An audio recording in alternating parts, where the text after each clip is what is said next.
اچھا ایک آخری ضمنی سوال لے لیں کہ جی ایک شخصیت ہے آج کل بہت مشہور ہے سوشل میڈیا پہ بھی، اس نے میرے خیال میں ہر مسلک کو ایک دفعہ بڑا تنگ کیا ہوا ہے، علماء کرام کہتے ہیں، اور وہ ان کے ماننے والے تو کہتے ہیں انہوں نے ایک دفعہ سب کو the damage has been done کر دیا، انجینئر محمد علی مرزا صاحب جو جیلم والے، تو انہوں نے سارے مسلکوں کو ایک قسم کا بڑا ایک ڈیمیج دیا ہے، ان کے چندہ بک سے لے کے ان کے عقیدوں تک انہوں نے الٹا کے رکھ دی ہیں، تو آپ کا ان کے بارے میں کیا خیال ہے؟ یہ بات بالکل درست ہے کہ وہ ایک محقق ہے، اس میں کوئی شک نہیں، اور اس نے باوجود ایک دنیا دار ہونے کے، ایک ملازم ہونے کے، اس نے بڑی محنت کی ہے اور قرآن اور حدیث کا علم حاصل کیا ہے۔ بے شک وہ اس نے مدارس میں نہیں پڑھا، ہاں جی، یا کسی شیخ کے پاس بیٹھ کر اس نے نہیں پڑھا، لیکن مطالعہ کیا ہے، اس نے پڑھا ہے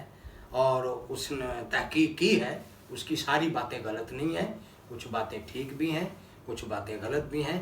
اہل سنت دیوبند، اہل سنت بریلوی، اہل حدیث، ان کے نزدیک جناب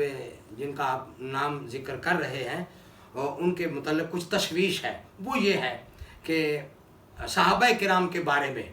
مجموعی لاش ہے، ان کا جو انداز ہے اور ان کا جو رویہ ہے اور ان کا جو طریقہ کار ہے اور ان کا جو انداز تکلم ہے صحابہ کرام کے بارے میں، وہ درست نہیں ہے۔ وہ اس لیے کہ جب نبی کریم صلی اللہ علیہ وسلم نے فرما دیا ہے صحابی کلہم عدول،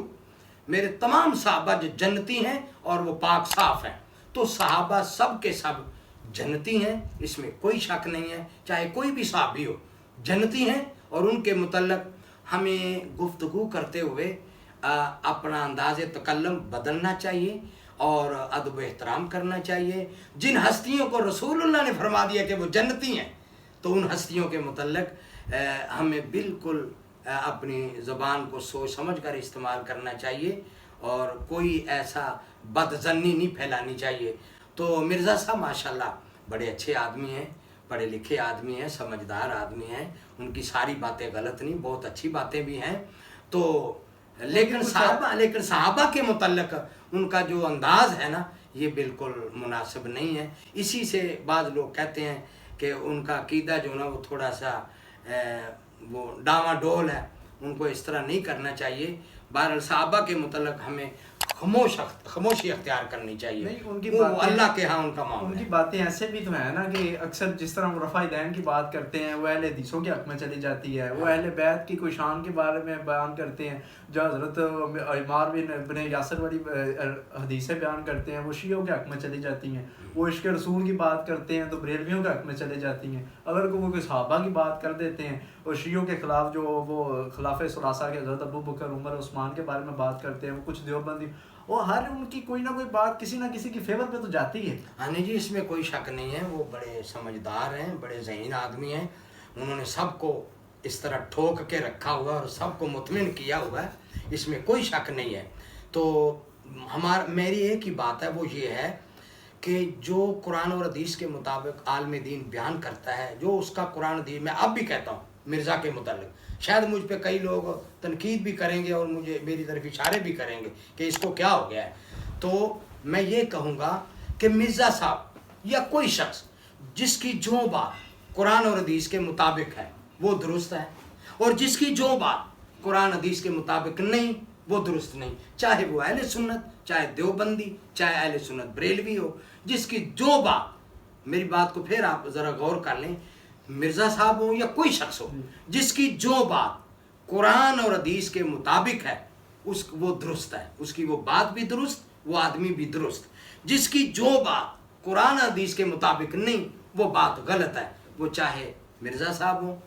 چاہے کوئی مغل صاحب ہوں، چاہے کوئی میر صاحب ہوں، چاہے کوئی ڈوگر صاحب ہوں،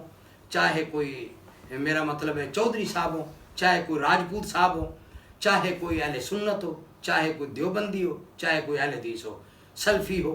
کوئی بھی شخص جس کی بات قرآن حدیث کے مطابق اسے قبول کریں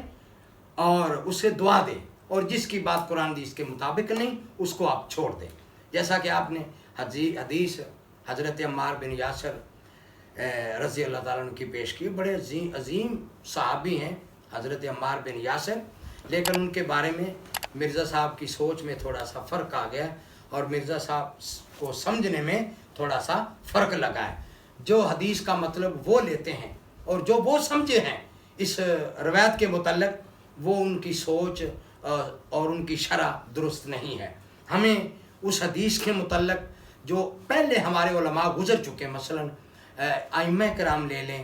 یا امام بخاری رحمۃ اللہ علیہ، امام مسلم، امام ترمذی، امام ابو داؤد، یا اس قسم کے جتنے بھی حدیث کی شروحات لکھنے والے حضرات ہیں، ان کی آپ شرح لے لیں. جو اس حدیث کے متعلق ان کے خیالات ہیں، میں سمجھتا ہوں وہ ہم سے بہت آگے ہیں اور بڑے اچھے لوگ اور پڑھے لکھے اور دانا شخص اور محقق عالم دین وہ علماء تھے. ان کے بیانات ان سے مرزا صاحب سے کئی درجے بہتر ہیں. تو میں سمجھتا ہوں اس بارے میں مرزا صاحب کو تھوڑی سی غلطی لگی ہے. ان کو بیان کرنے سے پہلے، ان کو نشر کرنے سے پہلے کسی عالم دین کے پاس بیٹھ کر یا کسی 2-3 علماء کرام کے پاس بیٹھ کر وہ اس کا کلیئر کر لینا چاہیے، اس کو اوکے کر لینا چاہیے کہ اس کا صحیح مطلب کیا بنتا ہے، کیونکہ وہ ان سے کئی درجے آگے ہیں. مرزا صاحب بھی پڑھے لکھے ہیں، لیکن انہوں نے باقاعدہ تو کسی مدرسے میں تعلیم حاصل نہیں کی. ان سے بڑے بڑے استاد موجود ہیں، بڑے بڑے ان کے استادوں کے بھی استاد ہیں. ان کے ساتھ بیٹھ کر پہلے اس حدیث کو سمجھ لینا چاہیے، پھر اس کو آگے نشر کرنا چاہیے، پھر آگے بیان کرنا چاہیے، تاکہ غلطی کا شائبہ نہ ہو.